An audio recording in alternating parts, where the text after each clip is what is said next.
Selamat datang kembali penggemar Tuan Wira.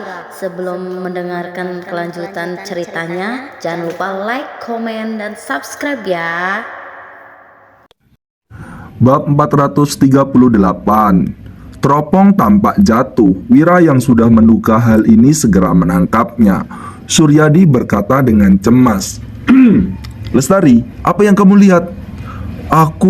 Aku melihat mata Kak Wira sebesar baskom itu," jawab Lestari. Dia menutupi dadanya dan berekspresi ketakutan. Wanita itu benar-benar terkejut barusan.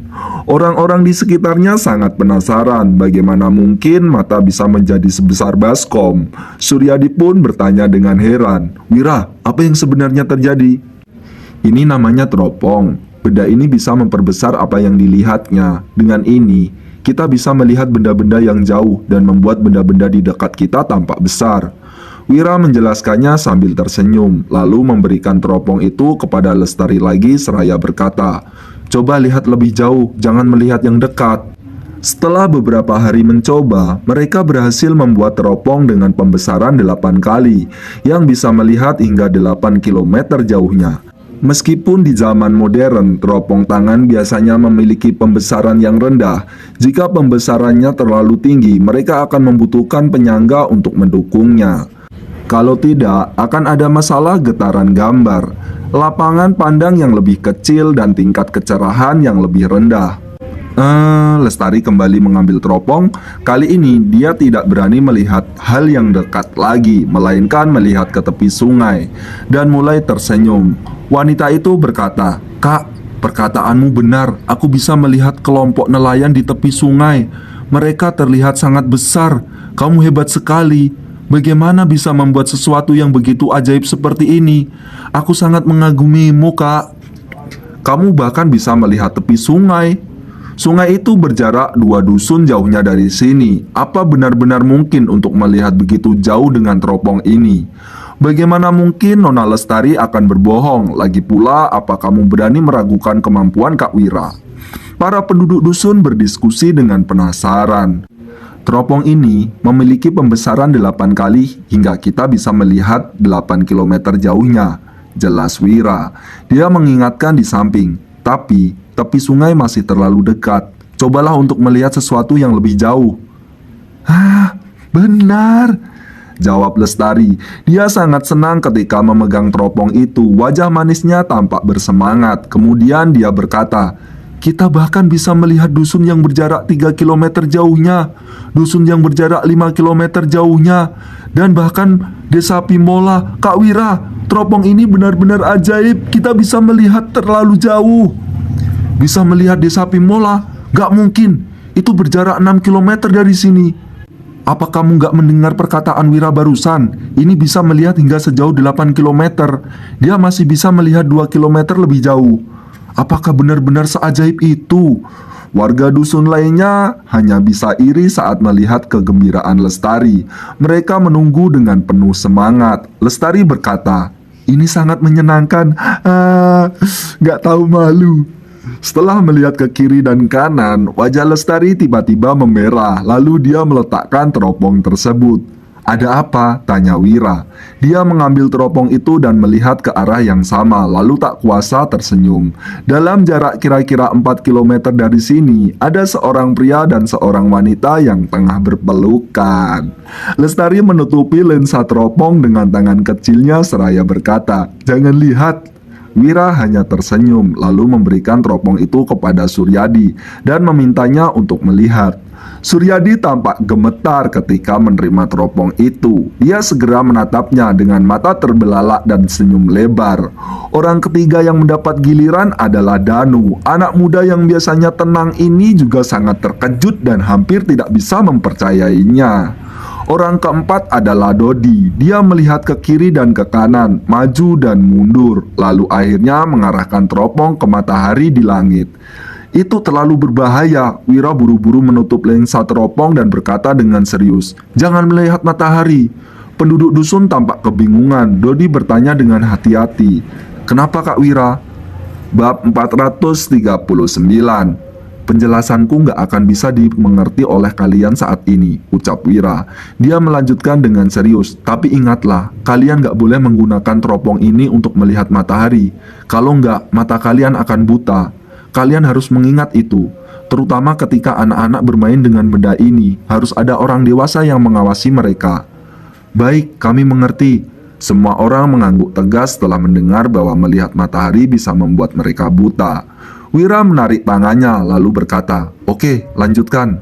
Dodi tidak berani melihat matahari lagi. Dia segera mengalihkan pandangannya ke tempat lain.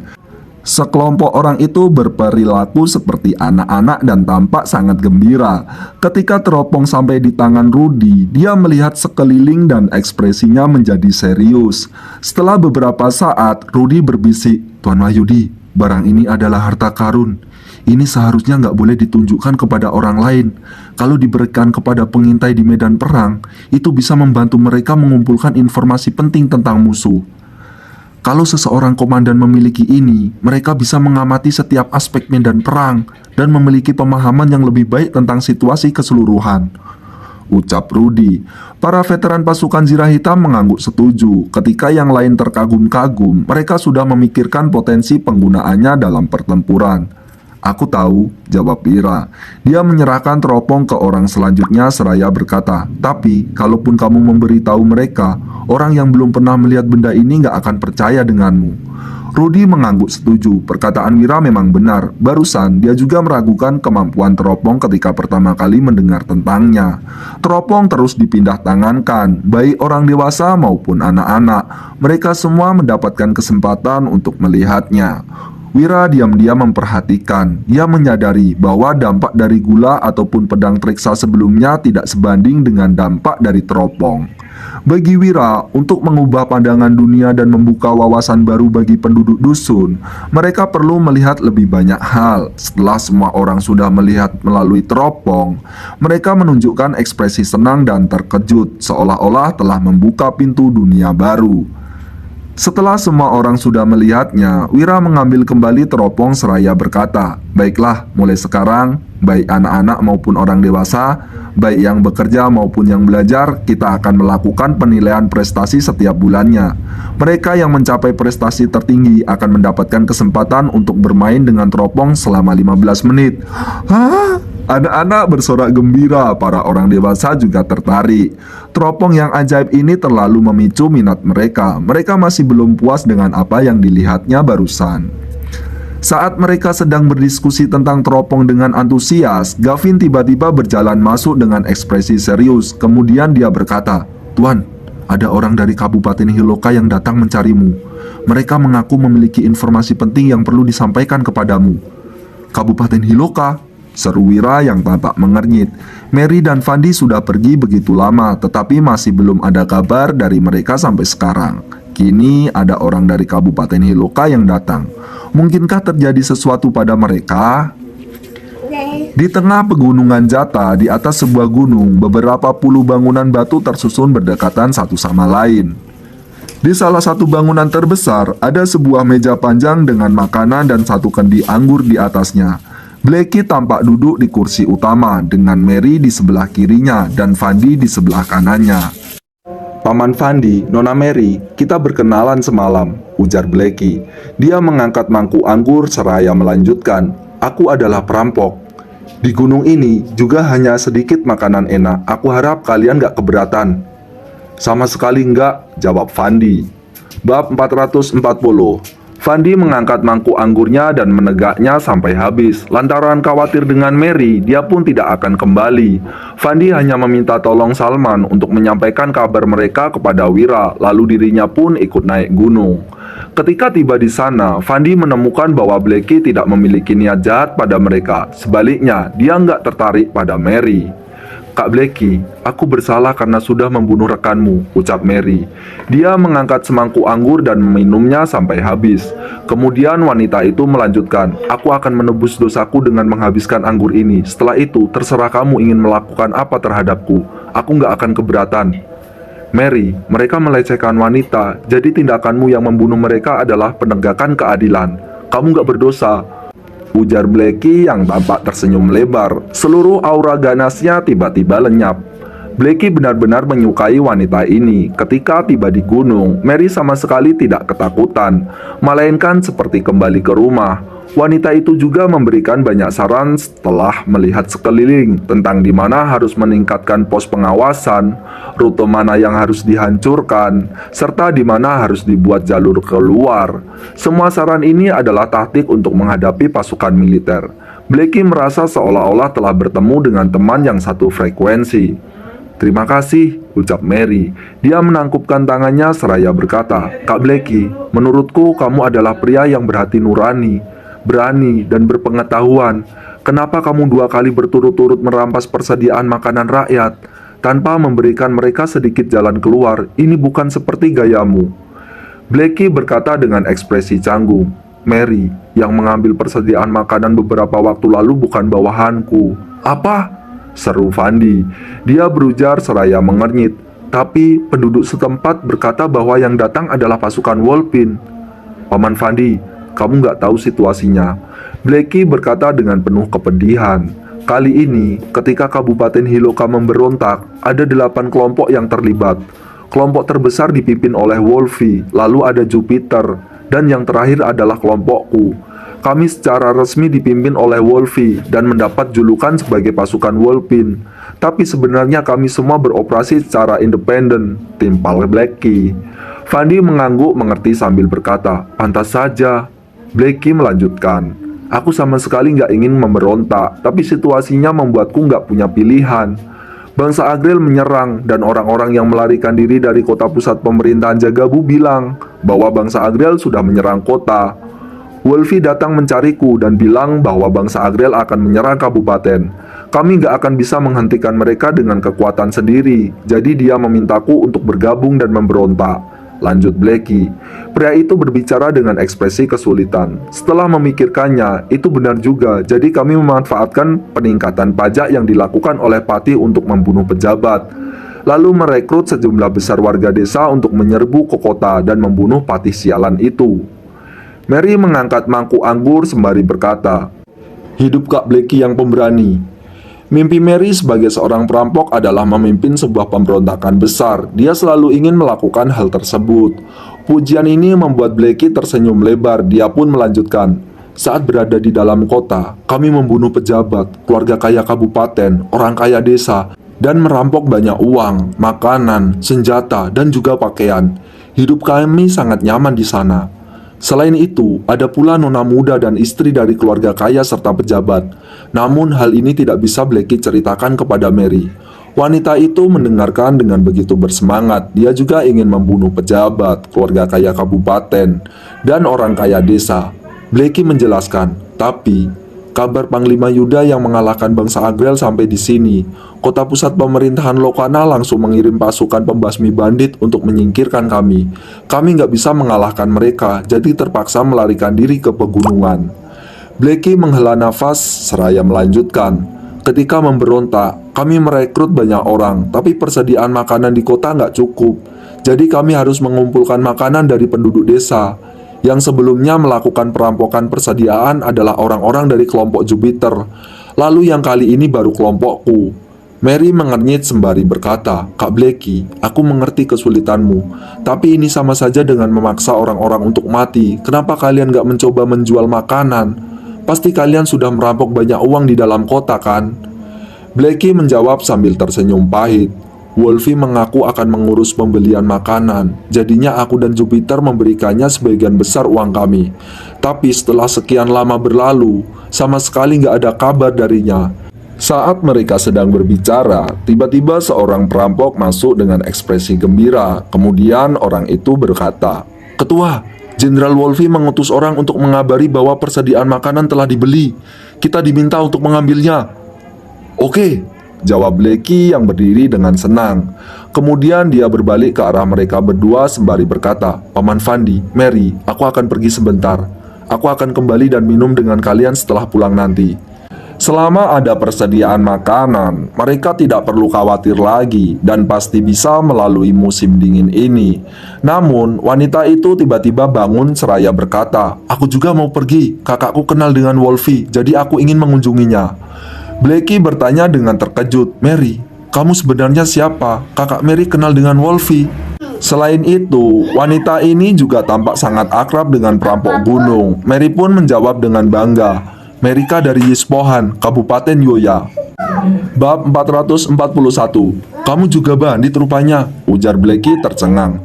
Pantas saja Mary kelihatan sangat familiar dengan sarang bandit. Ternyata dia juga seorang bandit terkenal. Detik berikutnya, Blackie makin bersemangat. Bandit pria dan bandit wanita adalah pasangan serasi yang ditakdirkan bersama. Mendengar bahwa Mary juga seorang bandit, bandit lain di desa bandit itu pun bersikap ramah padanya.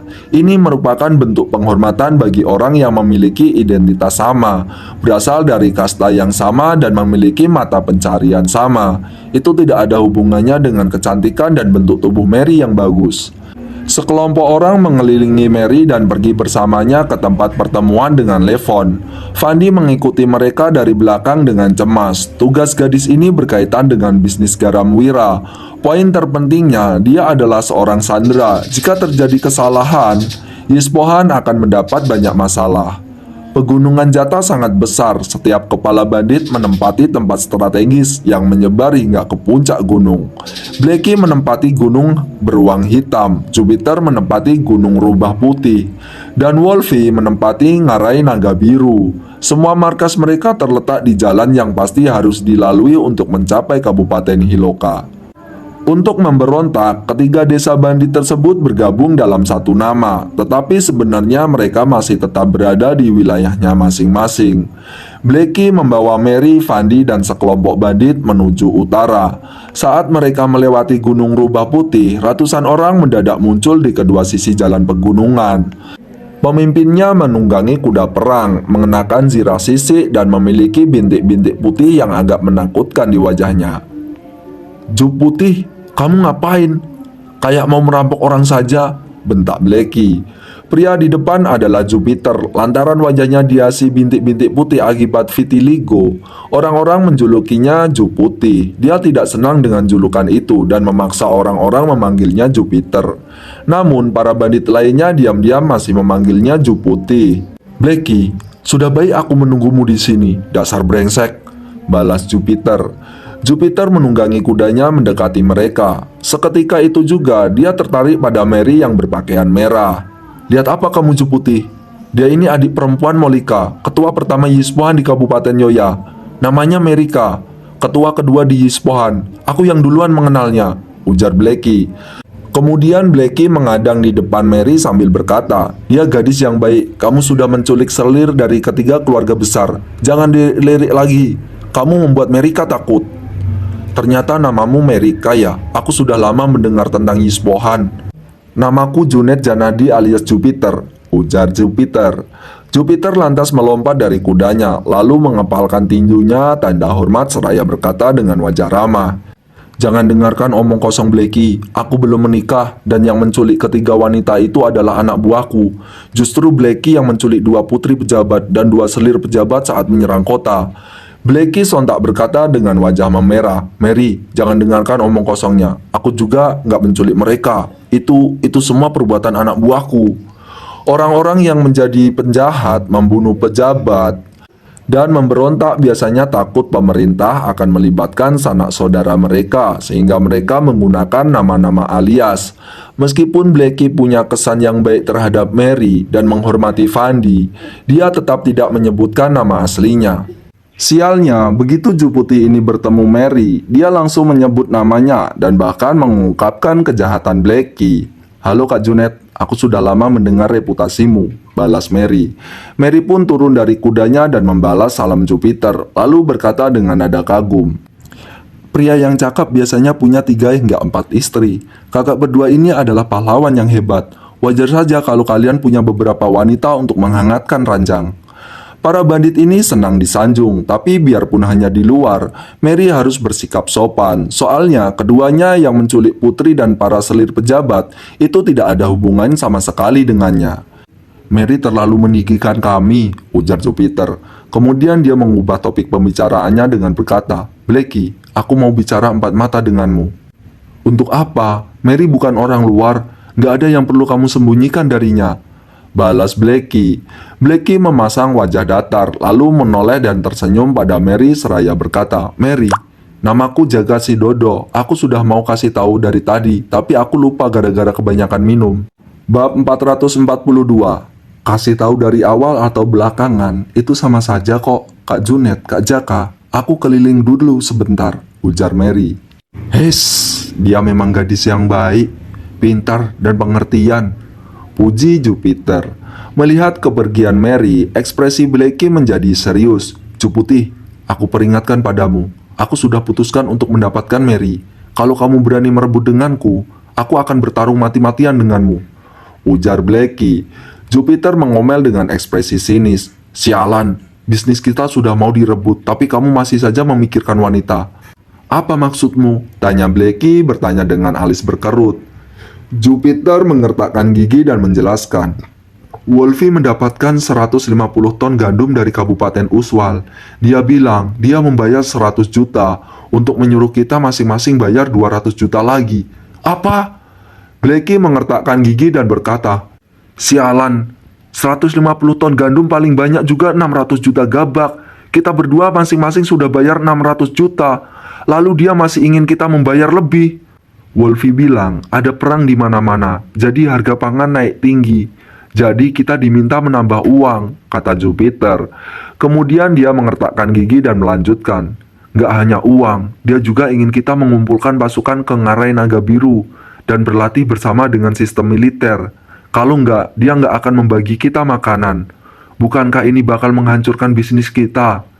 "Nggak, aku nggak setuju," ujar Blacky dengan ekspresi muram. "Selama pemberontakan, kita membiarkan dia memimpin sebagai formalitas. Tapi dia benar-benar mengira dialah bosnya. Aku nggak akan mengikuti dia lagi."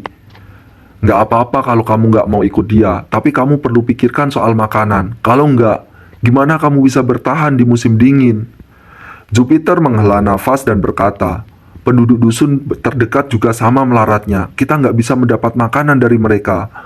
Blacky mengerutkan alisnya dan berkata, "Tapi kenapa kamu mencariku?" "Aku khawatir kamu ngotot melawan dia, lalu malah langsung dibunuh begitu sampai di wilayahnya," jelas Jupiter.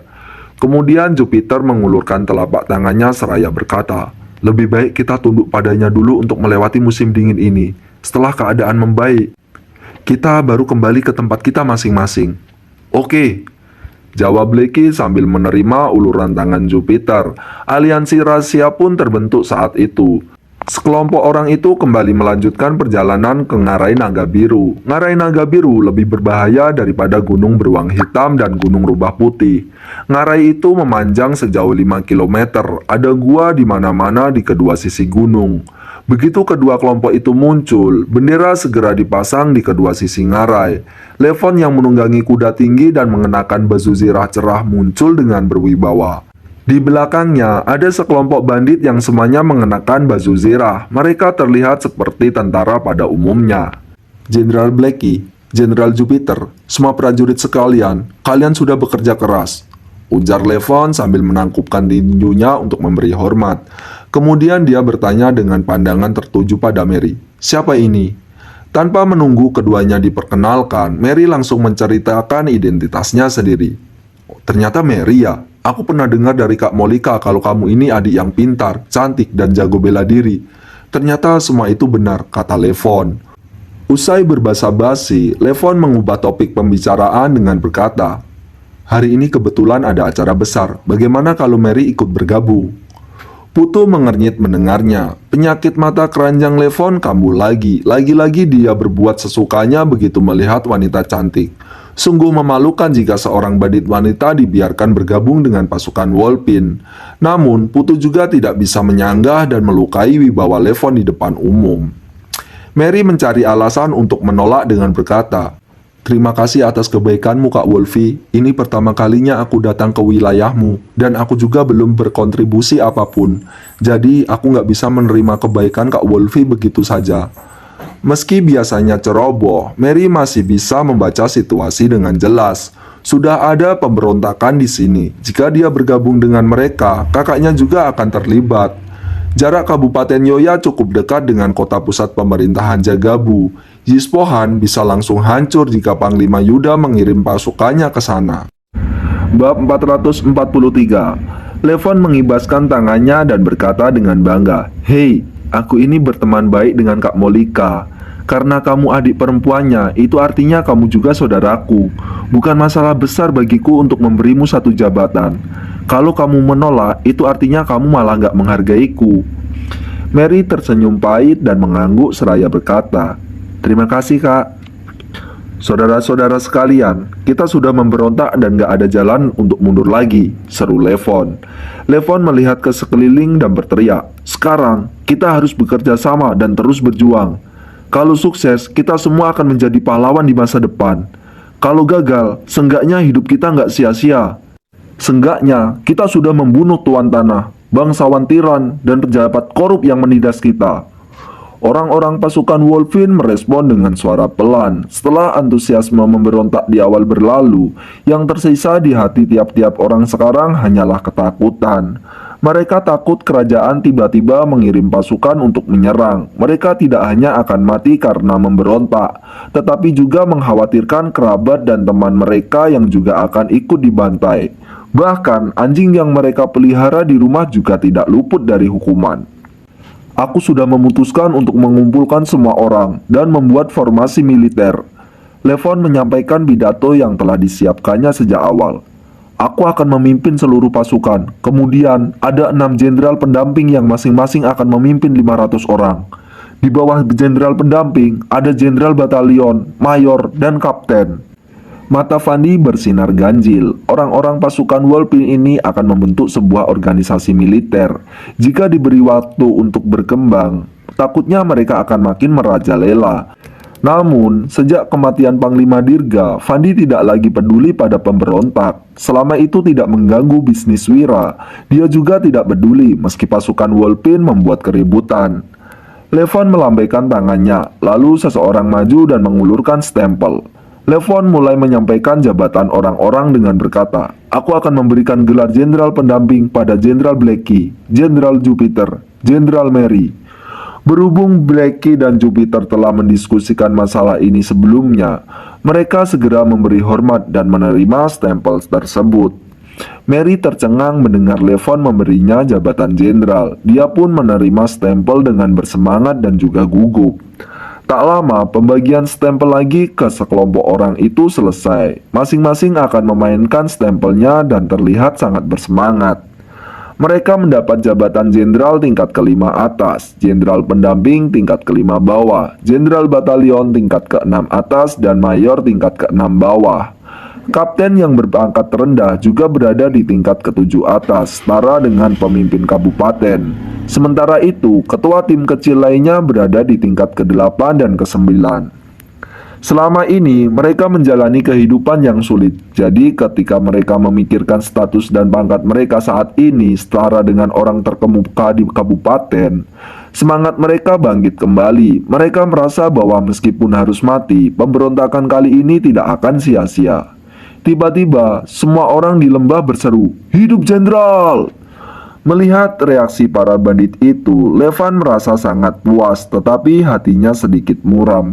Bagaimana pendapat Nona Dian padanya saat melihat kejadian ini? Dia pasti akan kagum sekali. Semua ini salah pujangga busuk itu. Dia sudah merayu dan meracuni pikiran Nona Dian. Jika tidak, Nona Dian pasti sudah menjadi miliknya.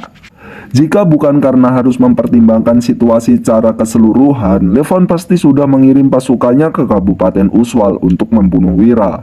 Saat memikirkan hal ini, Levon melirik Mary yang cantik itu lagi. Dia menyipitkan matanya dan mendekati wanita itu, lalu berkata, "Mary, kenapa kalian berdua datang ke Pegunungan Jata?"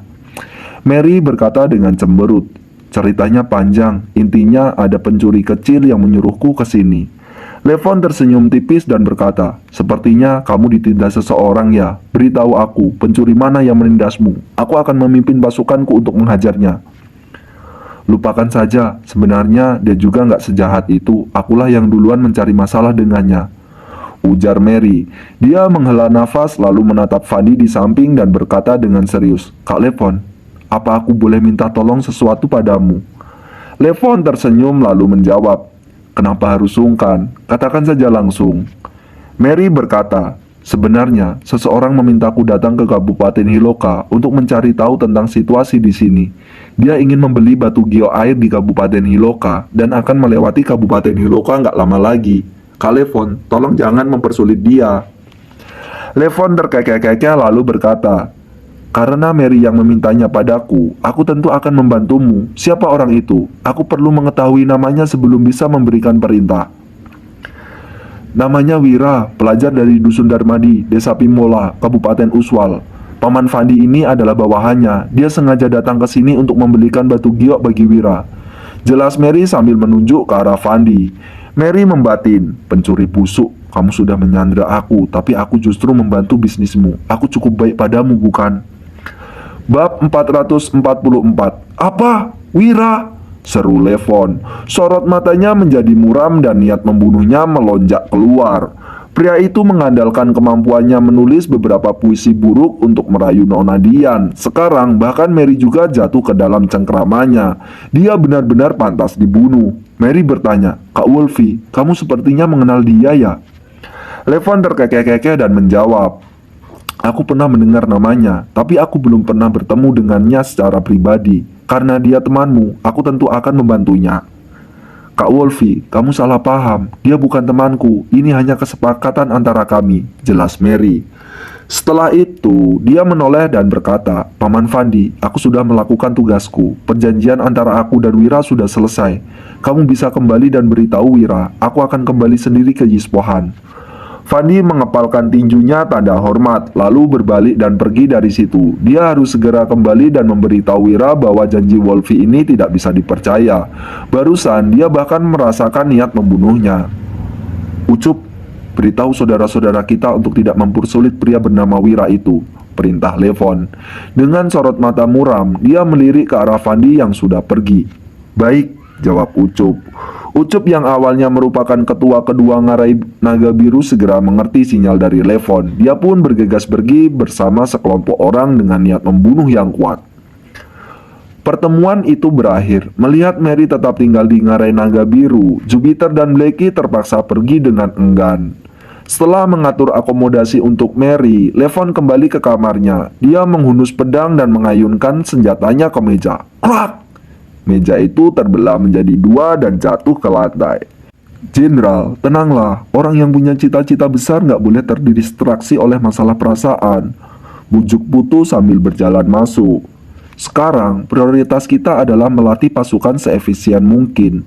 Bukannya membuang waktu untuk mengurus hubungan pribadi. Selama kamu bisa menaklukkan dunia, kamu bisa memiliki wanita manapun. Ujar Putu lagi. Kalau tunggu sampai aku menaklukkan dunia, anak Nona Dian dan pria itu mungkin sudah lahir, seru Levon. Levon berbalik dan mencengkram bahu Putu sambil meraung. Aku tahu ada banyak wanita yang lebih cantik dari dia di dunia ini, tapi nggak ada yang bisa menggantikan posisinya di hatiku. Apa kamu tahu, saat aku hampir mati kelaparan saat itu, dialah yang memberiku roti, lalu membawaku ke kediaman Wibowo. Dia memberiku makanan dan pakaian yang cukup. Dia memenuhi semua kebutuhanku sehingga aku bisa mengembangkan seni bela diriku. Tanpa dia, aku nggak akan puas kalaupun aku menaklukkan dunia. Putu mengerutkan alis dan bertanya, kalau kamu begitu menginginkan Nona Dian, kenapa kamu mempertahankan Merika dan menjadikannya jenderal pendamping? Bagaimanapun, dia seorang wanita. Apalah arti 3 atau 4 istri bagi seorang pria? Aku punya bisnis sekarang. Kenapa aku nggak boleh punya 2 wanita? Ujar Levon. Levon melanjutkan dengan wajah penuh perhitungan. Nilai Mary nggak cuma terletak pada kecantikannya. Kakaknya, Molika, sangat berkuasa di Kabupaten Yoya. Wilayah kami dipisahkan oleh Kabupaten Uswal dan Kabupaten Laria. Kalau aku menikahi Mary, kami bisa bekerja sama dan segera menduduki 4 kabupaten sekaligus, mengumpulkan puluhan ribu prajurit. Jenderal, tolong hapus niatmu itu, kalau enggak kita akan segera hancur, seru Putu. Putu melanjutkan dengan ekspresi yang berubah drastis. Ada Panglima Yuda di kota pusat pemerintahan Jagabu yang mengalahkan 100.000 kavaleri bangsa Agrel belum lama ini. Kalau pasukan kita bertambah kuat dan menarik perhatian kerajaan, orang-orang istana pasti akan mengirim dia untuk mengepung kita. Meskipun kita bisa mengumpulkan banyak prajurit, apa kita bisa mengalahkan Panglima Yuda? Levon terdiam dan mengerutkan alisnya. Belum lama ini, kelompok banditnya bahkan tidak bisa mengalahkan pasukan komando daerah di kota pusat pemerintahan Lokana. Apalagi pasukan perbatasan kuat yang dipimpin oleh Panglima Yuda. Levon harus segera melatih pasukannya. "Jenderal," seru Ucup, yang barusan pergi tiba-tiba kembali dengan tubuh berlumuran darah. Dia memegang pedang Treksa dan berkata dengan penuh semangat, "Aku sudah menangkap Fandi. Keterampilan seni bela dirinya sangat luar biasa. Dia juga punya senjata ajaib yang tajam ini. Karena tenaganya terkuras setelah membunuh 30 saudara kita, kami baru mampu meringkusnya." Klang! Levon meraih pedang Treksa dan mengeluarkannya dari sarungnya, lalu membelah meja di lantai. Levon berkata dengan mata berbinar, "Bagus, ini memang senjata ajaib. Kuburkan saudara-saudara kita yang mati dan berikan santunan bagi keluarga mereka. Jangan bunuh Fandi itu dulu, tapi kurung dia di tempat tersembunyi. Jangan biarkan Jenderal Mary mengetahui hal ini." "Baik," jawab Ucup sambil mengepalkan tinju tanda hormat dan pergi. Bab 445. Putu mengernyit dan berkata, "Jenderal, apa kamu menangkap Fandi untuk menjebak Wira?" "Ya," jawab Levon. Sambil mengayunkan pedang Treksa di tangannya, Levon berkata dengan angkuh, "Aku mau membuatnya datang ke pegunungan Jata. Kalau dia berani datang, aku akan mengambil kesempatan untuk membunuhnya. Tapi kalau dia nggak berani datang, aku akan menulis surat untuk memberitahu Nona Dian kalau Wira itu sangat pengecut. Dia bahkan nggak mempedulikan anak buahnya. Jadi dia bukan orang yang bisa dipercayai untuk menjaga Nona Dian seumur hidup." Putu tertegun beberapa saat, lalu menggelengkan kepalanya dan berkata, "Jenderal, kamu nggak boleh membunuhnya." "Kenapa?" jawab Levon sambil mengangkat alisnya. Putu menghela nafas dan menjawab, "Wira pernah menulis 4 kalimat Wahyudi, serta membuat selamat jalan di tujuan untuk Iqbal. Keduanya adalah puisi yang akan terkenal selama berabad-abad dan mendapat tempat di dunia sastra. Kalau kamu membunuhnya, kamu akan mendapat reputasi buruk. Kelak, kamu gak akan bisa merekrut sastrawan untuk bekerja kepadamu. Untuk menaklukkan dunia, kamu gak hanya membutuhkan jenderal militer, tapi juga sastrawan. Keduanya sama-sama penting. Solusinya mudah saja kan? Bunuh saja dia dan jangan biarkan orang lain mengetahuinya," ujar Levon sambil tersenyum puas. "Pak Putu, tulis surat untuk membujuknya ke Ngarai Naga Biru, tapi jangan biarkan dia merasakan bahaya." "Baiklah," kata Putu sambil mengangguk dengan mata berkilat. Dua orang yang menunggangi kuda tiba di luar dusun Darmadi. Pria parubaya bertubuh pendek bertanya kepada pemuda berwajah bulat, "Jadi ini dusun Darmadi?" "Ya," jawab pemuda berwajah bulat itu dengan ekspresi linglung. Pemuda berwajah bulat itu teringat hal-hal ajaib yang terjadi terakhir kali dia datang ke sini. Pertama, saudara-saudaranya berkhianat lalu jatuh ke tangan musuh. Kemudian mereka akhirnya dididik dan dibebaskan. Saat itu, pemuda berwajah bulat itu masih sedikit jengkel. Namun saat memikirkan pengalaman itu sekarang, dia merasa itu adalah suatu kehormatan. Tempat ini benar-benar luar biasa. Gak heran kalau tempat ini bisa melahirkan penasihat militer berbakat. Desa yang tadinya tampak biasa saja, tiba-tiba menjadi berbeda di mata pria parubaya itu. Dia lantas berkata dengan takut-takut, "Menurutmu, Mary nggak memprovokasi Tuan Wahyudi di sini kan? Aku cuma takut gadis itu berbuat bodoh." Kedua orang itu adalah Molika dan Jamal, ketua pertama dan ketua 9 Yispohan. Selama berhari-hari di Yispohan, Molika masih terus mengkhawatirkan adiknya. Dia takut adiknya itu akan diam-diam melarikan diri. Jadi, Molika memutuskan untuk mengingatkan adiknya bahwa dia tengah menggenggam peluang yang sangat besar. Kemudian, Molika meminta Jamal yang lahir di Kabupaten Uswal untuk membawanya ke sini. "Jangan khawatir, Ketua," ujar Jamal sambil tersenyum. "Kalaupun Ketua Amerika membuat ulah, Tuan Wahyudi pasti bisa menaklukkannya. Gak ada yang gak bisa ditaklukkan Tuan Wahyudi di dunia ini. Apa kamu tahu apa yang dilakukannya pada saudara-saudaraku waktu itu?" Saat kembali menceritakan apa yang terjadi saat itu, wajah bulat Jamal masih penuh keterkejutan. Awalnya, Jamal mengutus orang untuk merampok. Namun pada akhirnya semua orang itu disuap, bahkan mereka disponsori untuk menjadi pedagang bakso ikan. Alhasil, semua bawahannya kabur. Jamal benar-benar tidak mengerti dengan jalan pikiran Wira.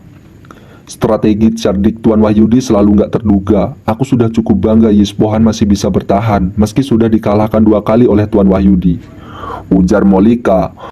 Molika itu berdecak dan berkata, bisa tinggal dengan Tuan Wahyudi itu benar-benar berkah bagi Mary. Aku cuma berharap dia bisa jaga sikap dan belajar sesuatu dari Tuan Wahyudi. Kalaupun dia cuma belajar 10% ilmu dari Tuan Wahyudi, Mary akan terbebas dari kekhawatiran dalam hidup ini. Ya, jawab Jamal sambil mengangguk berulang kali. Aku saja ingin tinggal di sini sebagai sandera Tuan Wahyudi. Begitu Jamal mendengar bahwa Wira adalah Tuan Wahyudi yang mengalahkan 100.000 bangsa Agriel, berbagai macam emosi langsung melandanya. Dia pun makin yakin akan masa depan aliansi Rute Dagang Asri. Oke, ayo turun dari kuda dan pergi ke desa.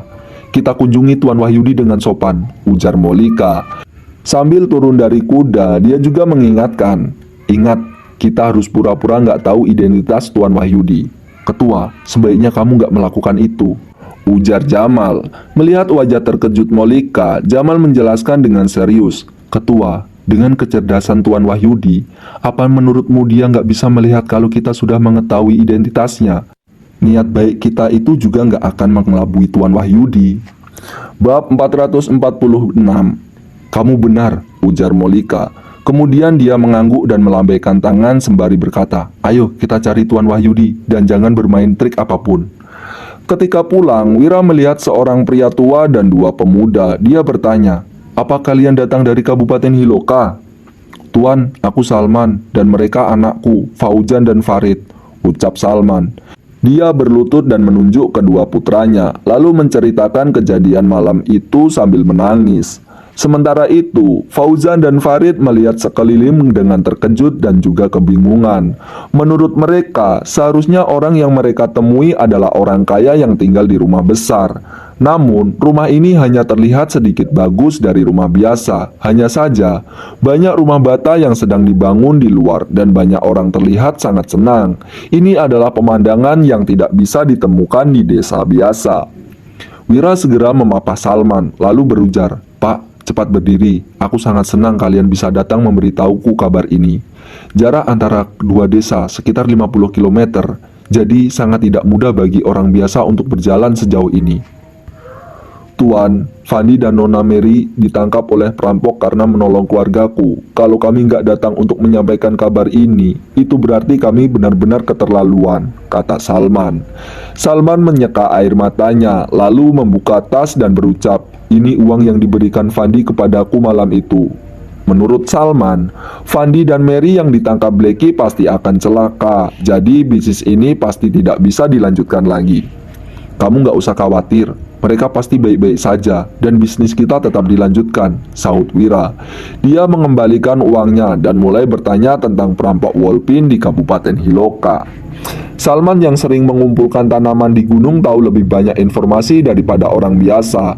Dia tahu sedikit mengenai para perampok di sekitar. Jadi Salman menceritakan tentang perampok dari Ngarai Naga Biru, perampok Rubah Putih, Gunung Beruang Hitam, dan beberapa gunung lainnya. Setelah mendengarnya, Wira berdiri dan berpesan, Gavin, suruh kantin siapkan makanan enak untuk Pak Salman dan anaknya. Biarkan mereka istirahat di sini malam ini, besok baru pulang. Gavin membawa ketiga orang itu sambil tersenyum, lalu berucap, ayo ikut aku. Ketiga orang itu pun pergi mengikuti Gavin dengan gugup.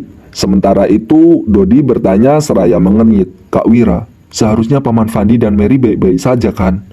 Wira menjawab, iya. Berdasarkan cerita Pak Salman, Blackie itu orang yang lugas. Seharusnya dia nggak akan melukai Paman Fandi dan Mary. Niat membunuh Dodi meluap saat itu berkata, aku nggak peduli dengan Mary, tapi kalau mereka berani melukai Paman Fandi, aku akan segera kembali ke kota pusat pemerintahan Jagabu untuk meminjam pasukan dan memusnahkan mereka. Raut wajah Wira menjadi muram. Dia menjelaskan, kamu pikir meminjam pasukan sangat mudah? Tanpa perintah pemerintah, mengerahkan pasukan sendiri sama saja memberontak. Coba saja kamu kembali ke kota pusat pemerintahan Jagabu. Lihat siapa yang berani meminjamkan pasukan kepadamu. Dodi berpikir sejenak sebelum mengangguk. Dia juga tahu biasanya Chandra, Basuki, dan Herdian menganggap dia saudara karena Wira. Wira mengingatkan, kelak setelah pergi ke ibu kota, kamu harus mengucapkan kata-katamu 2 kali. Ucapkan dalam hati 1 kali dulu, dan pikirkan apakah pantas atau enggak untuk dilontarkan. Kamu baru bicara setelah memastikan kata-katamu pantas diucapkan. Pokoknya hati-hati dengan ucapanmu, kalau enggak akibatnya fatal. Lanjut Wira. Dodi mengangguk lalu menyahut, "Baik Kak Wira." Kemudian Danu masuk sambil memegang selembar surat. Dia berujar, "Ada surat dari Ngarai Naga Biru." Wira mengambil surat itu lalu membacanya. Setelah itu dia baru merasa lega. Namun Wira mengernyit lagi setelah membaca ulang surat itu. Danu segera bertanya, "Kak Wira, ada apa?" Kalau dibaca sekilas, memang gak ada masalah dengan surat ini. Mereka mengundangku untuk membicarakan masalah pertambangan. Tapi sebenarnya ada makna terselubung dalam surat ini, jawab Wira. Wira mengambil kuas lalu melingkari beberapa kata seraya melanjutkan perkataannya. "Coba kalian baca ini." Bab 447. Dodi membaca dengan terbata-bata. Naga jangan datang.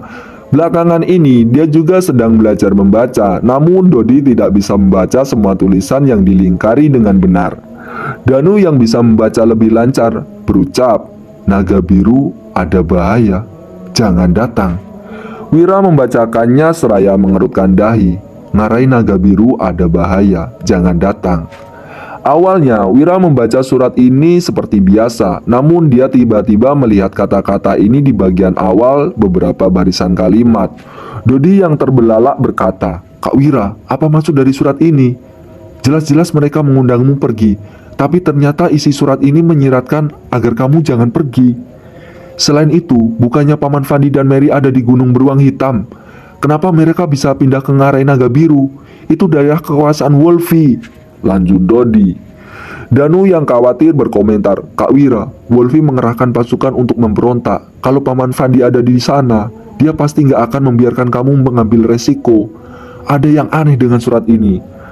Raut wajah Wira menjadi muram dan dia menyahut, "Aku tahu, Paman Fandi dan Mary pasti sudah jatuh ke tangan Wolfie, karena mereka ada di Ngarai Naga Biru, dan ada yang mengirimkan surat ini." Terakhir kali saat di kabupaten, Tommy pernah diam-diam memberitahu Wira bahwa Wolfie membenci Wira. Tommy berpesan kepada Wira untuk tidak mengungkapkan identitasnya jika dia pergi ke kota provinsi dan melewati kabupaten Hiloka. Waktu itu, Wira tidak menganggapnya serius. Bagaimanapun, dia baru pergi ke kota provinsi tahun depan. Tidak disangka, sekarang Wolfie menggunakan Mary dan Fandi untuk menjebaknya pergi ke Ngarai Naga Biru. Dari peringatan tersembunyi dalam surat, sudah jelas Wolfie memiliki niat membunuh dan orang yang menulis surat ini menghentikan hal itu. Raut wajah Dodi menjadi muram. Dia berujar, "Apa? Aku akan bawa anggota untuk menyerang Ngarai Naga Biru dan menyelamatkan Paman Fandi." Danu menegur, "Kamu tenang dulu. Wolfie mengerahkan pasukan untuk memberontak sehingga dia punya ribuan pasukan. Orang-orang di Dusun Dademadi nggak terlalu banyak. Sebaiknya kita dengar perintah Kak Wira." Dodi dan Danu pun memandang Wira. Sementara itu Wira menimpali sembari mengernyit, "Kita pasti harus menyelamatkan Paman Fandi. Kumpulkan pasukan Zirah Hitam, tentara pensiun, dan pemuda dari tim pengawal. Besok pagi kita berangkat ke Kabupaten Hiloka." Danu yang terkejut menyahut, "Kak Wira, tapi anggota kita nggak cukup kuat untuk menyerang. Pasukan Zirah Hitam dan tentara pensiun di dusun hanya ada 150 orang. Kalau ditambah pemuda dari tim pengawal, mungkin hanya bisa terkumpul 200 orang. Wira menggeleng lalu berkata, "Kalau kita menyerang, akibatnya pasti sangat fatal, sekalipun bisa menyelamatkan Paman Fandi. Aku sudah punya ide, aku membawa pasukan hanya untuk berjaga-jaga." Kemudian Danu mengabari yang lain untuk bersiap-siap. Tiba-tiba Gavin berjalan masuk dan memberitahu Wira bahwa Molika dan Jamal datang berkunjung. Wira yang terkejut mengangguk. Dia tidak tahu kenapa mereka berdua datang. Tak lama kemudian Molika dan Jamal masuk seraya tersenyum. Mereka bahkan membawa hadiah. Wira juga tidak bersikap sungkan. Dia bertanya, "Untuk apa kalian datang?" "Aku takut adikku membuat masalah dan menyinggung Tuan Wahyudi. Jadi aku datang untuk memperingatkan dia," jawab Molika. Molika memberi hormat, lalu segera melanjutkan saat melihat Wira mengernyit.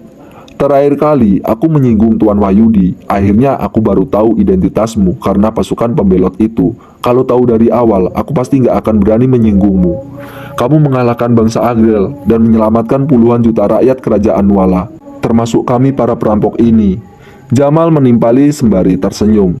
"Tuan, Kamu tahu aku selalu menghormatimu. Kalaupun kamu bukan penasihat militer, aku juga nggak akan berani menyinggungmu. Wira melambaikan tangan sambil menyaut. Yang lalu biarlah berlalu. Lain kali jangan menyebutku sebagai penasihat militer lagi. Molika dan Jamal langsung membalas. Oke tuan. Wira menjelaskan, waktunya kurang pas kalau kalian mau bertemu Mary. Aku mengutusnya ke Kabupaten Hiloka untuk mencari informasi. Sekarang dia ditangkap oleh Wolfie. Molika tertawa lalu berkata, Tuan, kamu gak usah khawatir. Aku dan Wolfie pernah minum-minum. Sesama perampok harus saling menghormati. Jadi dia pasti gak akan menyusahkan adikku. Wira berujar seraya menyipitkan mata, tapi dia mau mencari masalah denganku. Bahkan dia menyuruh orang menulis surat untuk menjebakku pergi ke Ngarai Naga Biru. Molika yang kaget berseru, Hah? Tuan, apa mungkin ada salah paham di antara kalian? Aku bisa menjadi penengah untuk menyelesaikan masalah ini. Wira mencibir lalu menimpali, sekarang kamu hanya perlu memilih, ikut aku untuk menyelamatkan adikmu atau kembali ke Yispohan. Kamu tinggal tunggu aku antar adikmu pulang. Molika yang berkeringat dingin menjawab, Tuan, aku akan ikut kamu pergi ke Ngarai Naga Biru untuk menyelamatkan adikku. Bab 448. Sepertinya Wolfie sudah gila, beraninya dia mencelakai Wira, benar-benar cari mati. Jamal segera berkata, Tuan, aku juga akan mendukungmu. Wira menyaut seraya menyipitkan mata, kalau begitu, aku akan memberi kalian tugas. Molika dan Jamal berujar, kami akan mendengar perintah Tuan. Sementara itu, Gavin membawa Salman, Fauzan, dan Farid ke kantin. Setelah berpesan kepada koki, Gavin membawa mereka bertiga ke bak air di samping kantin. Gavin mengambilkan air hangat dan sabun, lalu mengajari Salman dan anaknya cara mencuci tangan. Sekarang, ini adalah kebiasaan warga Dusun Darmadi. Sebelum makan, harus mencuci tangan untuk menjaga kebersihan. Begitu Salman dan anaknya mengambil sabun cuci untuk cuci tangan, air dalam baskom langsung menjadi hitam. Mereka pun tertegun. Sabun ini sangat enak dipakai, bisa mencuci kotoran sampai sebersih ini. Apa kalian memakai sabun ini untuk mencuci muka? Ujar Salman yang terkejut. Dia teringat dengan wajah dan tangan warga Dusun Darmadi yang sangat bersih. Gavin tersenyum dan menjawab, ini sabun yang diciptakan Tuan Wahyudi dan dijual 3.000 gabak di pasaran. 3.000 gabak? Seru Salman dan kedua anaknya. Tangan mereka gemetaran sehingga sabun pun jatuh ke dalam baskom. Astaga, ternyata mereka mencuci tangan dengan sabun seharga 3.000 gabak. Benar-benar menghamburkan uang. Gavin mendesak lagi, cepat cuci yang bersih, makanannya sudah siap. Salma dan kedua anaknya segera mencuci wajah dan tangan mereka. Di meja sudah disajikan roti isi daging, nasi, sup ayam, tumis ikan, bihun goreng, tumis sawi putih, dan ayam kukus. Salman, Fauzan, dan Farid menelan ludah. Mereka terlihat tidak percaya. Tadi Wira menyuruh bawahannya untuk menyiapkan makanan enak. Salman dan kedua anaknya mengira yang dimaksud Wira hanya nasi putih atau mie. Siapa sangka ternyata makanan yang disiapkan begitu lengkap. Gavin yang membantu mengambilkan nasi untuk mereka bertiga tersenyum sambil berucap, maaf, kantin gak ada persiapan, jadi hanya bisa memasak beberapa sayur ini. Semoga kalian gak keberatan. Gak keberatan, saut Salman dan kedua anaknya seraya menggeleng. Awalnya mereka masih agak canggung, lama-kelamaan mereka bertiga pun makan dengan lahap. Meskipun sering mengumpulkan tanaman di gunung dan kondisi keluarga Salman lumayan baik, bisa mengenyangkan perut sudah cukup beruntung. Mereka hanya bisa makan daging setahun sekali dan tidak pernah menikmati makanan selezat ini. Pelan-pelan, jangan sampai tersendak. Minum sup dulu, bujuk Gavin. Melihat mereka bertiga yang makan dengan lahap, dia teringat dengan diri sendiri. 2 bulan yang lalu, kondisi Gavin dan kedua saudaranya juga tidak lebih baik dari Salman dan kedua anaknya.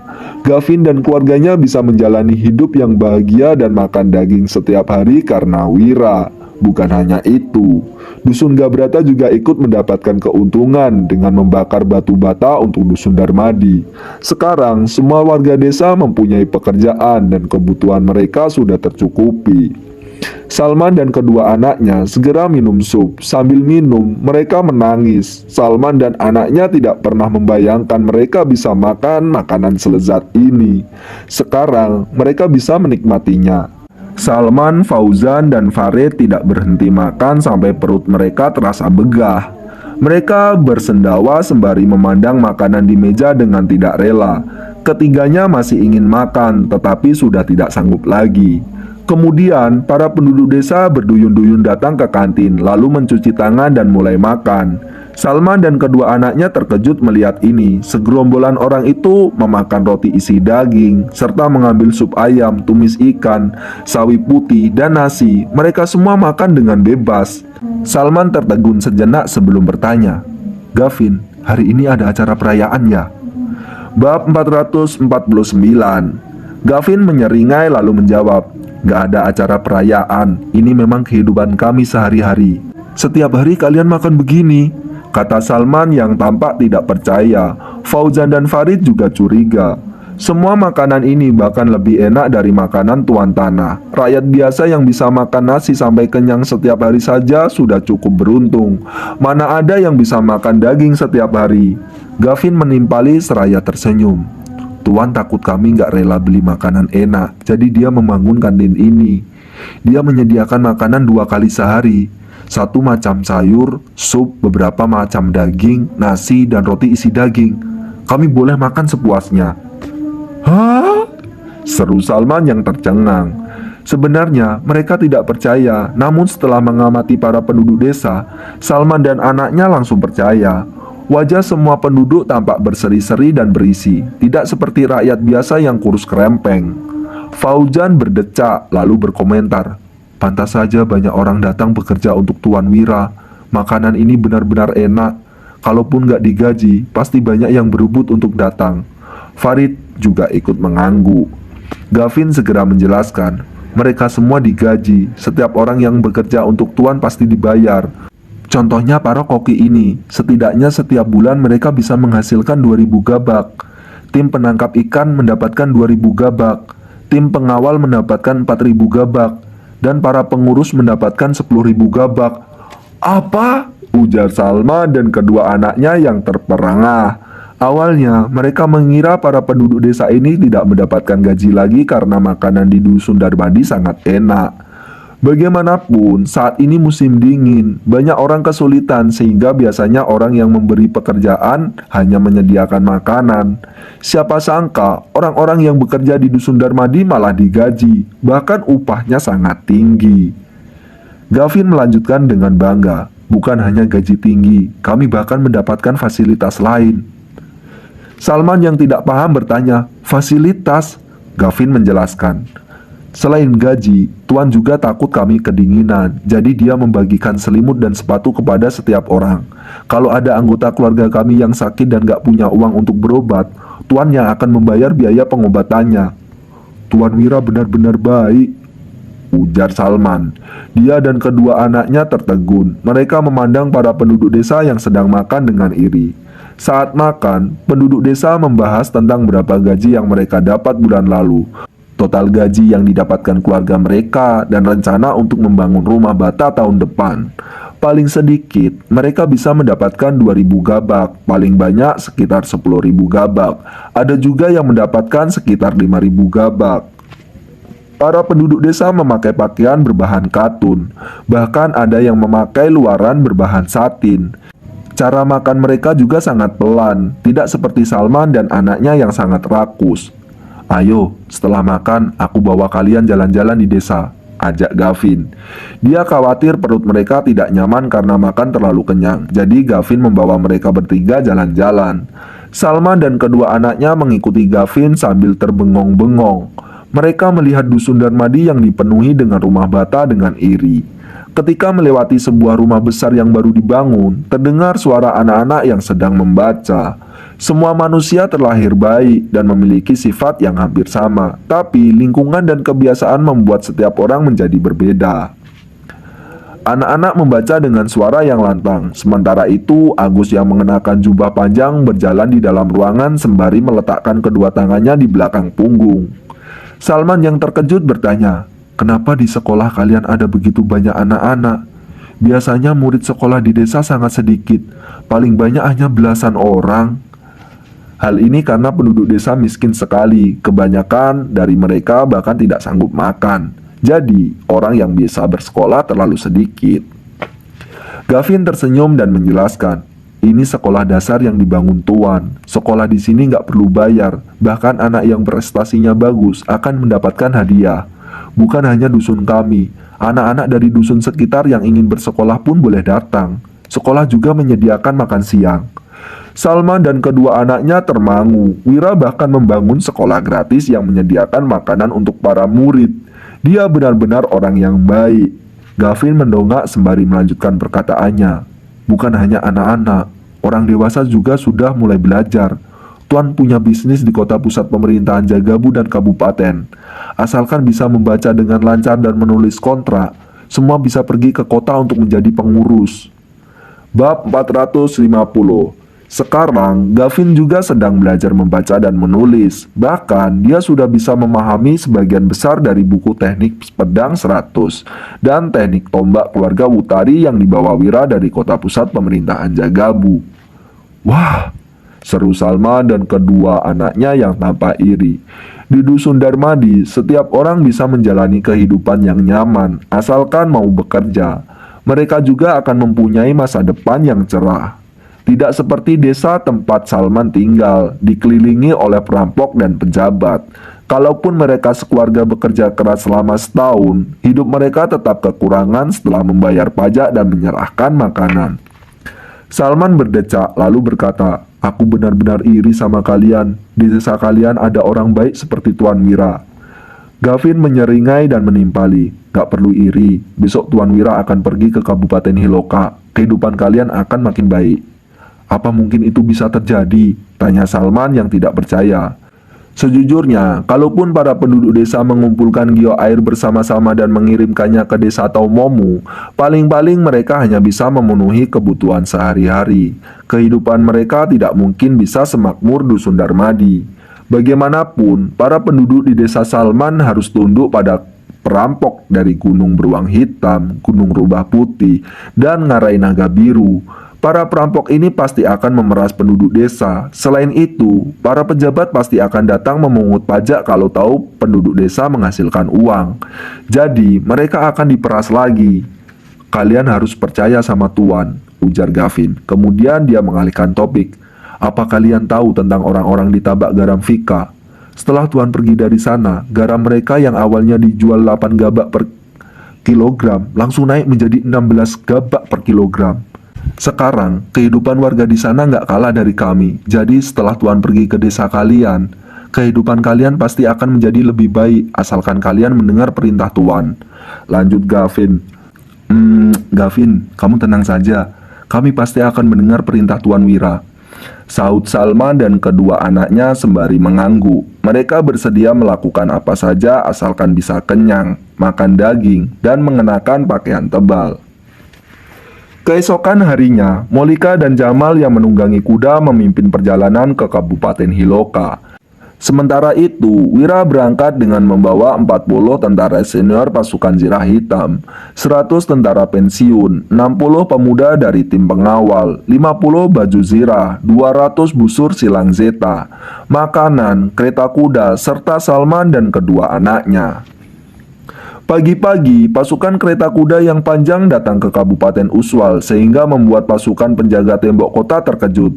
Bagaimanapun, pasukan sebanyak ini terlihat seperti perampok yang datang menyerang kabupaten. Untung saja, pasukan penjaga mengenali orang-orang dari dusun Darmadi.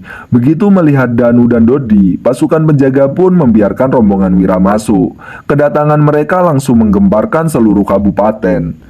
Sebelum pasukan kereta kuda melewati tembok kota, Fadil dan Regan bergegas kemari. Fadil bertanya sembari tersenyum canggung. Tuan Wahyudi, Tuan Zabran, untuk apa kalian membawa begitu banyak anggota? Setiap kali Wira masuk ke kabupaten, dia pasti akan melakukan pembantaian. Bahkan semua keluarga kaya kabupaten sudah dihabisi semuanya. Kali ini, Wira datang membawa pasukan besar. Entah siapa lagi yang akan dia habisi. Jangan-jangan Fadil.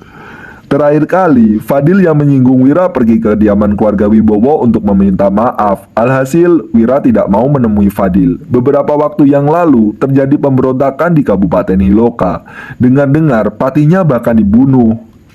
Sekarang Fadil sudah menyinggung Wira, tetapi Wira tidak menerima permintaan maafnya. Itulah sebabnya Fadil tidak bisa hidup dengan tenang. Regan yang berada di samping juga tersenyum canggung. Begitu melihat Fadil, Dodi berkata tanpa sungkan, "Minggir, gak ada urusan sama kamu." Fadil yang merasa canggung pun mundur. Kemudian Wira berujal sembari melambaikan tangan. "Tunggu, kami mau pergi ke Kabupaten Hiloka dan membutuhkan baju zirah. Apakah Pak Fadil bisa meminjamkannya?" Dengan alasan memperbaiki baju zirah, Wira sudah mendapatkan 50 baju zirah dari pasukan perbatasan. Namun, pasukan Wira terdiri dari 200 orang, jadi sebagian besar dari mereka tidak memakai baju zirah. Kalau pertarungan dengan perampok Wolfin benar-benar terjadi, pasukan yang tidak memakai baju zirah pasti akan terluka parah. Bab 451. Meminjam zirah, seru Fadil. Ini bukanlah masalah kecil, sehingga Fadil tampak ragu-ragu. Ketika melihat ekspresi merendahkan dari Regan yang seolah-olah menganggapnya orang bodoh, Fadil segera mengangguk sembari menjawab, "Kalau boleh tahu berapa banyak zirah yang dibutuhkan Tuan, aku akan segera mengutus orang untuk mengumpulkannya." Wira mengernyit seraya berkata, "Cukup kumpulkan 150 set saja. Kota ini juga tidak memiliki banyak zirah yang bagus. Semuanya hanya berupa zirah kulit dengan potongan-potongan besi di dalamnya. Akan tetapi, itu sudah cukup efektif untuk melindungi diri dari perampok gunung." "Gak masalah, mohon tunggu sebentar Tuan." Setelah berjanji pada Wira, Fadil sontak merasa lega dan bergegas mengumpulkan zirah. Kota ini berada di perbatasan. Selain membayar pajak kepada pemerintah pusat setiap tahunnya, mereka juga bertanggung jawab untuk memproduksi sebagian senjata, termasuk pedang, panah, dan zirah. Persediaan dalam gudang di pengadilan daerah, ditambah dengan milik pasukan penjaga, seharusnya bisa mencukupi kebutuhan Wira. Regan juga pamit dan beranjak pergi. Sekelompok orang tampak bergegas menuju pengadilan daerah. Namun sebelum mencapai pengadilan daerah, sebuah kereta kuda mewah menghampiri mereka. Supir dari kereta itu adalah Tommy.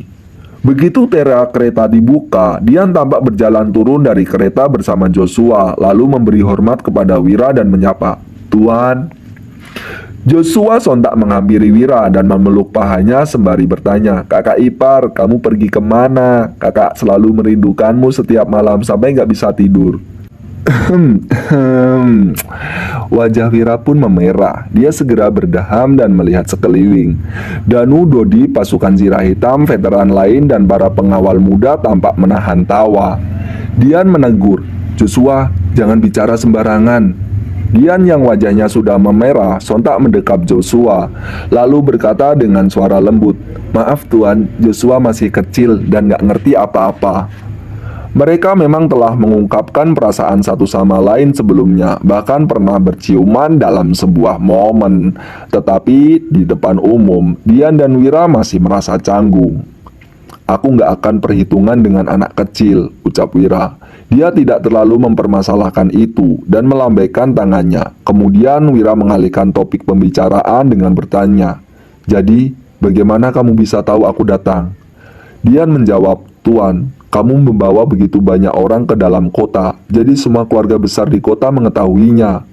Wanita itu kembali bertanya dengan penasaran, "Tuan, kamu akan pergi kemana?" Wira tidak ingin menyembunyikan apapun sehingga menjawab, "Ke Kabupaten Hiloka." Raut wajah Dian tiba-tiba menjadi khawatir, lalu dia bertanya, "Apa yang sebenarnya terjadi?" Levon memulai pemberontakan di Kabupaten Hiloka dan sekarang Wira hendak pergi ke sana dengan membawa pasukannya. Hal ini membuat Dian memiliki firasat yang sangat buruk. Wira menjawab, "Hanya masalah kecil, aku akan menanganinya dengan baik." Sembari mengelus kepala Joshua, Wira berbalik untuk menghampiri Tommy dan berkata, "Tommy, ikut denganku." Ekspresi Dian sedikit gemetar dan sorot matanya penuh dengan kekhawatiran. Tommy yang kebingungan mengikuti Wira ke sebuah sudut. Kemudian dia bertanya dengan hati-hati, "Tuan, apa kamu pergi ke Kabupaten Hiloka untuk mencari Kak Levon?" "Iya, dia menangkap Paman Fandi, bahkan menulis surat untuk menipuku ke sana," jawab Wira. Setelah menjelaskan situasi secara umum, Wira pun berkata dengan ekspresi serius, "Terakhir kali, kamu bilang bahwa dia nggak suka denganku. Sebenarnya ada apa? Aku bahkan nggak kenal dengannya sebelumnya." Itu karena Nona Dian. Levon menyukai Nona, tapi Nona menyukai Tuan. Tommy ragu-ragu sejenak sebelum menasihatinya. Tuan, jangan pergi ke sana. Dia sudah ingin membunuhmu sebelumnya. Kalau kamu pergi ke Ngarai Naga Biru, dia pasti nggak akan melepaskanmu. Levon sangat posesif dan akan menghilangkan hambatan apapun dengan segala cara untuk mendapatkan apa yang dia inginkan. Nona menyukaimu. Kalau nggak menyingkirkanmu, dia nggak akan bisa mendapatkan Nona. Itu sebabnya dia ingin membunuhmu. Timpal Tommy. Tommy melanjutkan lagi. Saat ini, dia memimpin pasukan berkuda dalam pemberontakan sehingga memiliki ribuan perampok di bawah komandonya. Tuan memiliki pasukan yang terlalu sedikit, jadi situasi ini sangat berbahaya. Aku tahu, tapi aku tetap harus pergi ke Ngarai Naga Biru karena Paman Fandi ada di sana. Ingat, jangan memberitahu Dian tentang ini. Hatinya terlalu lembut, ucap Wira. Setelah menepuk bahu Tommy, Wira pun berbalik dan pergi. Akan tetapi dia malah tertegun di tempat. Bab 452. Sesosok bayangan wanita cantik berdiri di belakangnya. Dian berkata dengan ekspresi khawatir. Tuan, kamu nggak perlu mengambil resiko itu. Biarkan aku yang pergi ke Ngarai Naga Biru. Aku jamin pasti akan membiarkan Levon melepaskan Paman Fandi. Dian tahu bahwa Levon tertarik padanya, tetapi dia tidak pernah menyangka bahwa pria itu ternyata begitu posesif hingga menargetkan Wira. Gak boleh, tolak Wira. Pria itu menggeleng seraya menjawab tanpa ragu. Kalau kamu pergi ke Ngarai Naga Biru, apakah dia masih akan membiarkanmu pulang? Dian tercengang di tempat. Berdasarkan karakter Levon, dia memang mungkin akan menahan Dian jika dia pergi ke Ngarai Naga Biru. Wira pun berkata, kamu jangan ikut campur dalam masalah ini. Aku pasti akan menyelamatkan Paman Fandi. Namun, Dian berkata dengan khawatir, tapi ada ribuan perampok gunung yang keji di bawah komandonya. Sementara itu, kamu hanya punya sekitar 200 pasukan. Jadi bagaimana mungkin kamu bisa melawannya? Wira berkata dengan nada meremehkan. Para perampok gunung adalah orang-orang yang gak terorganisir dengan baik. Meskipun jumlah mereka banyak, mereka gak akan bisa bersatu. Jangan khawatir, aku punya rencana sendiri. Mengutus Molika dan Jamal pergi terlebih dahulu adalah langkah awal dari rencana Wira. Hanya saja dia tidak tahu metode manakah yang akan berhasil untuk menyelamatkan Fandi. Dian berkata, tapi aku masih khawatir. Dia menundukkan kepala sembari berkata, ketiga mantan suamiku mati di tangannya. Bahkan ahli forensik pun gak tahu metode apa yang digunakan Levon. Dia adalah orang yang sangat misterius. Ada banyak hal tentangnya yang masih membuatku bingung. Levon memiliki akses wilayah selatan dan menguasai keterampilan bela diri sejak kecil. Dia bahkan tahu bagaimana cara melatih pasukan sehingga pasti bukan orang biasa. Aku akan berhati-hati, ucap Wira sembari memeluk Dian dan mengecupnya dengan lembut. Pria itu memegang pinggangnya seraya menenangkan dan memberi instruksi. Jagalah Joshua dengan baik di kota ini. Jangan sekali-kali berpikir untuk pergi ke Ngarai Naga Biru. Aku akan mengurus semuanya dengan baik. Dian berkata, baiklah. Lantaran terkejut oleh pelukan secara tiba-tiba dari Wira, dia pun menjawab dengan suara rendah. Sosoknya yang bergetar merasa panas. Tommy segera berbalik dan menghadap ke arah lain. Keduanya berpelukan cukup lama sebelum akhirnya berpisah. Fadil dan Regan pun datang dengan membawa 150 set zirah. Fadil ragu sejenak sebelum akhirnya berkata, Tuan, aku nggak tahu apa yang akan kamu lakukan di Kabupaten Hiloka. Tapi Wolfi melakukan pemberontakan di sana. Ada laporan bahwa mereka memiliki 4.000 hingga 5.000 pasukan. Sebaiknya kamu jangan terlibat dalam masalah konflik dengan mereka. Itu sangat berbahaya. Fadil mengatakan ini bukan karena dia sangat khawatir tentang keselamatan Wira, melainkan lebih kepada ketakutan bahwa zirah yang dipinjamkannya tidak akan kembali jika terjadi pertempuran, sebab tidak akan ada yang bertanggung jawab atas hal itu. Wira berkata, dengan perintahmu ini, aku akan menganggap dendam di antara kita berakhir. Setelah mengutus bawahan untuk mengambil zirah, Wira pun melambaikan tangannya dan pergi meninggalkan kota. Fadil merasa lega dan berkata kepada Regan, aku sudah bilang ada 4.000 hingga 5.000 pasukan Wolpin. Kenapa dia sama sekali nggak khawatir? Regan tersenyum tipis sembari menjawab, bagi orang lain 4.000 hingga 5.000 perampok gunung mungkin sangat menakutkan. Tapi bagi Tuan Wahyudi, perampok sesedikit itu sama sekali nggak layak untuk disebut. Fadil benar-benar ingin berkata kasar. Apakah 4.000 hingga 5.000 perampok adalah jumlah yang sedikit? Itu bahkan bisa menandingi kekuatan militer sebuah kabupaten. Keesokan harinya, pada siang hari, di ruang rapat ngarai Naga Biru, Levon yang memiliki julukan Wolfie tampak mengernyit sembari berkata, "Suratnya sudah dikirim selama beberapa hari. Apakah nggak ada orang yang datang dari Kabupaten Uswal?" Ucup menggeleng sambil menjawab, "Nggak ada. Rekan-rekan kita sudah mengawasinya, tapi dalam beberapa hari ini nggak ada yang datang." Putu tampak menghela nafas. Wira sepertinya menyadari peringatan tersembunyi darinya. Levon tersenyum dingin, lalu berkata, "Gigolo itu benar-benar pengecut dan takut mati. Dia bahkan gak berani datang ke ngarai Naga Biru. Entah kenapa Nona bisa menyukai pria yang begitu pengecut seperti dia." Ucup berkata, "Jenderal, apa yang harus kita lakukan sekarang?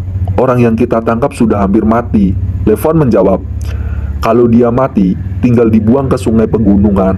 Kalau dia nggak bisa menarik gigolo itu kemari, itu artinya dia nggak punya nilai yang bisa dimanfaatkan."